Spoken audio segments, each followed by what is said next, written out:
Good evening and welcome to the Daily Agenda.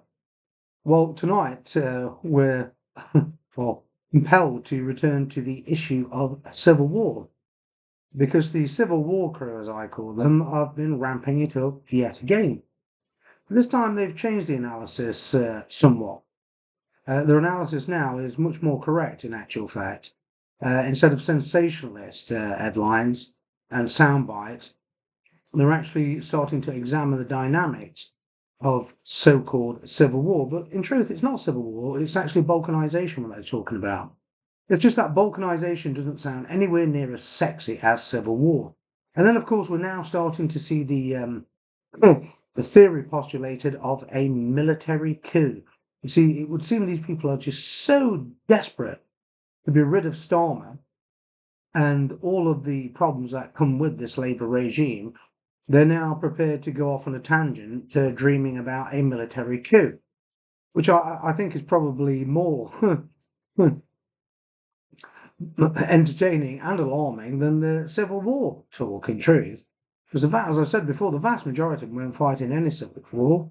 And as for a military coup, it's a little bit like the messianic complex, some divine force is going to come and save us. In truth, we need to try and bring these people back into the real world if it's still possible. I'm not sure it is, because the centre right is just utterly infested with daydreamers of every single description. They're a joke, most of them. I understand the desperation and that they want change, but this is not the way to achieve change at all with wishful thinking and clutching at straws with civil war talk. And then, of course, when that starts to break down, they're forced to give an analysis which arrives at balkanization, but they won't use the term balkanization. And so they switch from that over to a military coup. Well, I'll be perfectly honest with you. The likelihood of a military coup in this country taking place is extremely unlikely to impossible. There is no desire of any description whatsoever in the military high command of the army, the navy, or the air force to overthrow this regime. And why would they? They're quids in with this regime, aren't they? They're all on an obsessive footing with wanting war with Russia. Not overthrowing Starmer. Starmer is a globalist tool, and all of these senior military officers are globalist tools.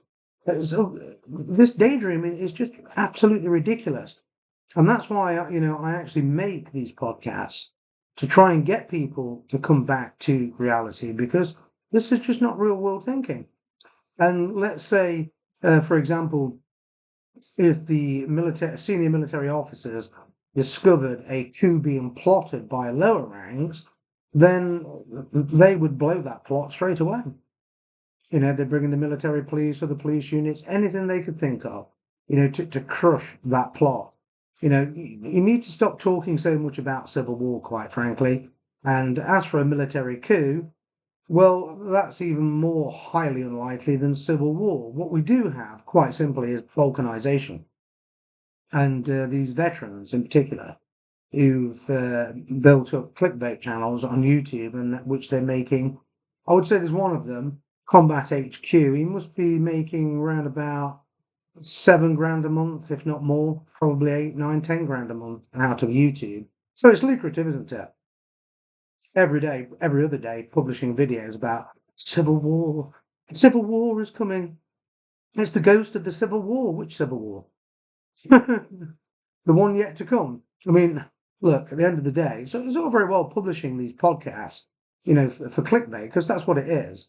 If you actually look at the guy's videos, when he's not making videos about civil war, his views go right down. When he's making videos about civil war, his views are right up. And it's the same with all these other centre-right grifter channels. It's just clickbait to drag in more money. And so, I'm not going to do that because, look, if I wanted to build a very successful channel on here, bringing in or grifting several £1,000s a month and more, all I'd have to do is switch over to supporting the Irish criminal Tommy Robinson, pumping and promoting him around the clock, saying good things about Rupert Lowe and Ben Habib and Nigel Farage, and there'd be a swarm of lemmings coming to the channel. And of course, the views would go up dramatically, the subscribers would as well. And of course, the more attention you gain, the more they want to actually work with you and promote you. And then, of course, the financial side of it improves dramatically as well. But I don't want to do that. I don't want to do that. I have no intention of doing it. I have no intention of giving false testimony, so to speak.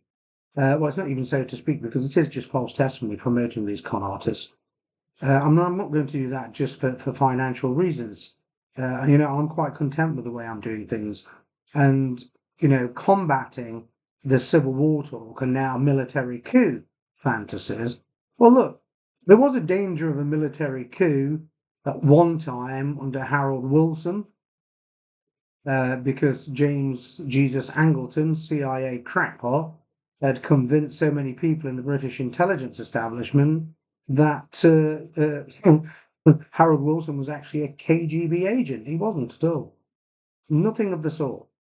And so yes, there was a Clockwork Orange uh, type conspiracy, and Wilson himself said, a few thousand men in Horse Guards Parade could do an awful lot of damage before the army got here, if the army ever got here. And they did actually rehearse the coup. But that was to get rid of a suspected KGB agent at the height of the Cold War, acting under the duress and misguidance of Angleton, who was an absolute lunatic, quite frankly. He'd just gone, he'd just become completely zoned out with years of clinical paranoia, which is, I guess, entirely natural in that business, counterintelligence. But yeah, what you said about Wilson was nonsense. There was no coup. And as for there being a coup today, to get rid of Starmer, it's just cloud cooking thinking. As I've said, all of these senior military officers are in bed with the globalists. Yeah, they're handpicked to be that way. There is absolutely no way whatsoever they would carry out a military coup unless, of course, Starmer said, right, well, I'm going to stop all immigration and deport millions. Then there'd be a military coup because the globalist puppet masters would ensure it was carried out. And that's the only grounds on which there would ever be a military coup. And that's also a warning, really, for any right wing government that comes to power in the future intending to carry out mass remigration. You know, our enemies, the globalists, will try to do everything to stop it because they're hell bent on destroying us. They want to wipe out European nativism. We know this for a fact. All of the evidence supports it. So the centre right, clutching at straws and grasping fairy tales out of thin air. Well, if there's not going to be a civil war to save us, it's just nonsense because a civil war couldn't really save many of them. It would actually kill them. And so clutching at a military coup as a redoubt fantasy, in truth, it's ludicrous. I mean, where do these people actually come from? And of course, they hate channels like this who actually contradict their fairy tales. That's what I feel obliged to do. They have to be countered. And people like me have to counter them, and that's what I'm doing. And I'm quite happy with what I'm doing because I don't see a military coup happening in this country in any way, shape, or form. It's just preposterous. Truly, it is. I mean, I think if we reach a period of great destabilization through balkanization, particularly primary balkanization, then there is a real possibility of widespread mutiny within the army. That I've always made that perfectly clear. I've always supported that. There is every evidence that that would happen. But an actual coup driven by the old boys, the time servers at the Ministry of Defence. Come on, get real. Get real and stop making such ridiculous videos, which are just really clickbait. It's just dragging in money from clickbait. It's nonsense. And I'm not going to drag in money from making clickbait. I'm going to counter these sad, desperate fairy tales because they're just filling people with pipe dreams when they need to be concentrated instead, totally focused on pragmatic issues of how to get rid of this regime, how to effectively achieve regime change, not some military coup coming out of the ether like some divine messiah to save them. There's never been a messiah in the whole of history. There will never be one. And anyone who believes in a messiah is just a very sad individual who just can't cope with life. They can't sort themselves out. It really is that simple. It's just wishful thinking. And I don't indulge in any of those things. And I don't indulge in the wishful thinkings of a military coup either, because it is just puerile.